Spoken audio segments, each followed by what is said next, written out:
Arsenal's training ground carried the tense stillness of a club that knows what's at stake. Mikel Arteta stepped into the media room at the Soba Realty Training Center with the kind of expression that tells you everything without revealing a single word.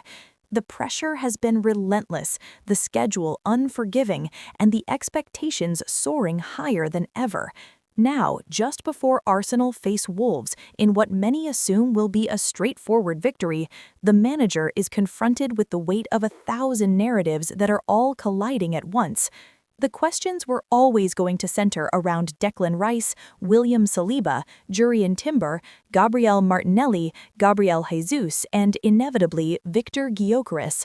The injuries, the fatigue, the mentality, the aftermath of the Aston Villa defeat, the demands of the title race, the scrutiny is suffocating, but Arteta embraced it with the same intensity he demands from his players. Every detail matters, and even the slightest update on a key player could alter the mood of the entire fanbase. Declan Rice remains at the very center of everything Arsenal do. His presence in midfield is non-negotiable, his absence unthinkable. Arteta's expression tightened slightly as he addressed Rice's recent fatigue concerns. He spoke with calculated confidence, insisting Rice was ready, available, and raring to go. But he also hinted at the immense burden placed on the midfielder's shoulders. The club depends heavily on him, and while Rice thrives on responsibility, even the strongest athletes are human. Arteta knows that overplaying him risks breaking the engine that keeps Arsenal's midfield alive, yet resting him risks losing the rhythm Arsenal desperately need to maintain. Then came the Saliba question. It always does. The Frenchman continues to carry the aura of a defender whose presence transforms the entire team, and his status is a headline in itself every time he takes a knock, misses training, or receives treatment. Arteta's answer was direct but guarded, the kind of careful clarity he has mastered over the years. He did not want to give too much away. He rarely does when talking about his defensive cornerstone. But the reassurance was there. The expectation is that Saliba will be available, but the tone suggested Arsenal will be monitoring every step he takes before kickoff. Losing Saliba again in a decisive run of fixtures is a scenario Arsenal refuse to entertain. Jurrien Timber's situation carries a different emotional weight altogether. His long-awaited return has been an ongoing saga for Arsenal fans, desperate to see the versatile defender back on the pitch. Arteta carried a cautious optimism as he spoke about Timber's progress. The manager refuses to rush him, refuses to risk him, refuses to jeopardize a recovery that has taken patience, belief, and discipline from everyone involved. Timber's presence lifts the squad, his personality energizes the dressing room, and his versatility makes him a tactical treasure. But Arteta's stance was firm. He will only return when he is absolutely ready. No shortcuts, no experiments, no forced decisions under pressure.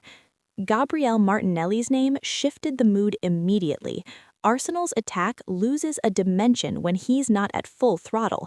His explosive runs, his direct aggression, and his ability to create chaos in defensive lines are irreplaceable. Arteta addressed Martinelli's recent discomfort with calm explanation. The Brazilian is pushing hard, but Arsenal know that rushing muscle-related issues can backfire massively.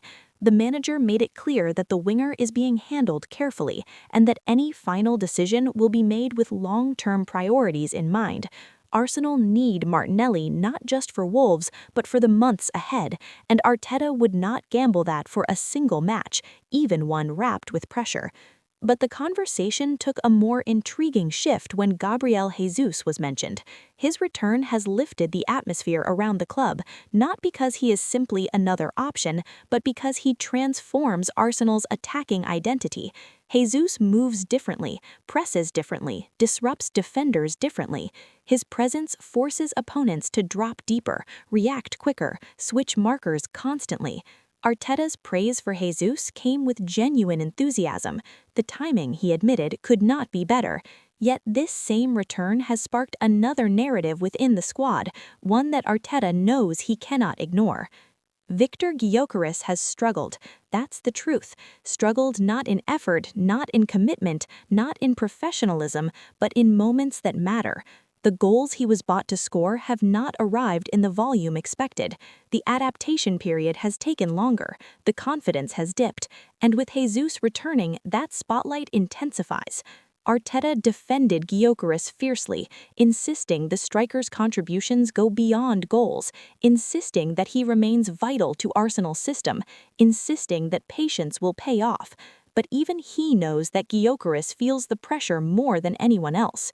The striker's body language has been scrutinized, analyzed, and dissected by supporters, pundits, and former players. He needs a breakthrough moment, and Arteta believes it's coming, possibly sooner than many expect. Wolves, bottom of the table or not, represent a dangerous opponent at the worst possible time. Arteta stressed this with force. He doesn't want complacency. He doesn't want the narrative of an easy game. He doesn't want players believing the league table tells the full story. After the disappointment at Villa Park, Arsenal cannot afford another slip. The title race has no mercy for those who underestimate opponents.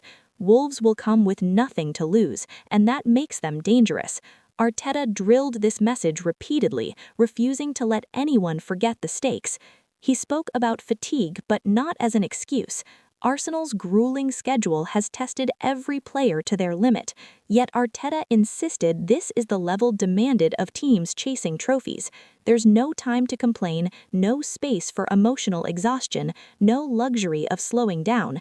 The team must respond. They must rise. They must regain control of their destiny with the clarity, focus, and aggression Arteta demands from every training session to every minute of match action. Questions turned towards mentality.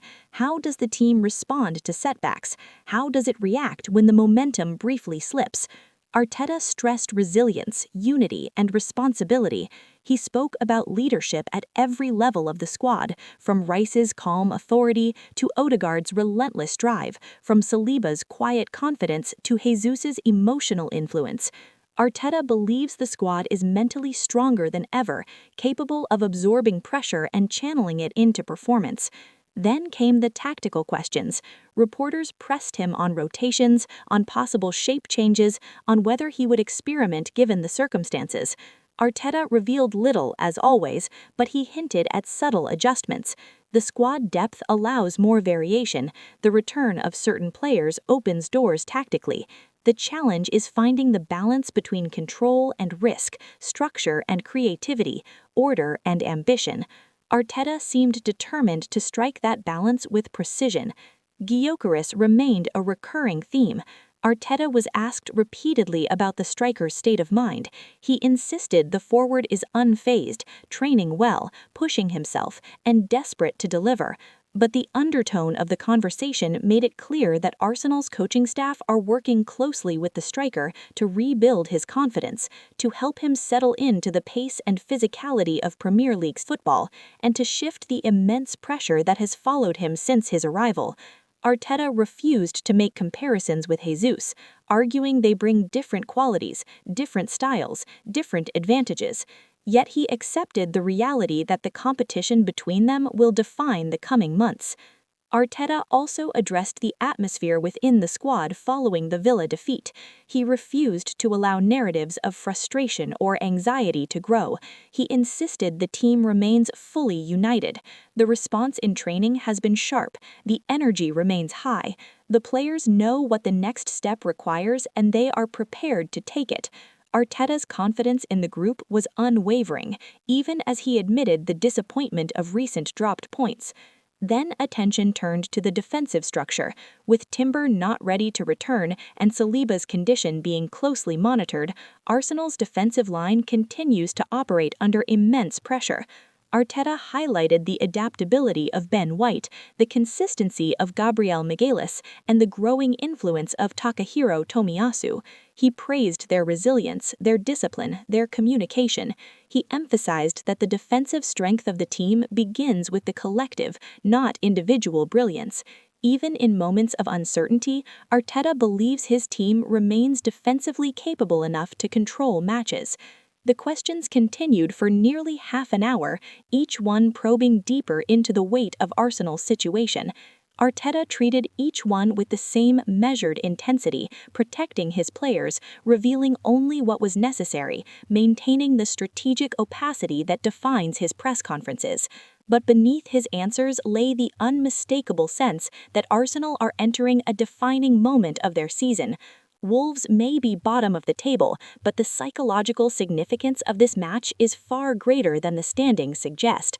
This is the game that tests Arsenal's ability to recover. This is the game that measures their character under pressure. This is the game that determines whether the Villa defeat becomes a momentary stumble or the start of a trend. Arteta is fully aware of this. So are the players. So are the supporters. Arsenal must perform, they must dominate, they must show they have learned from the adversity that has shaped their campaign so far. Rice must control the midfield with authority, Saliba must anchor the defense with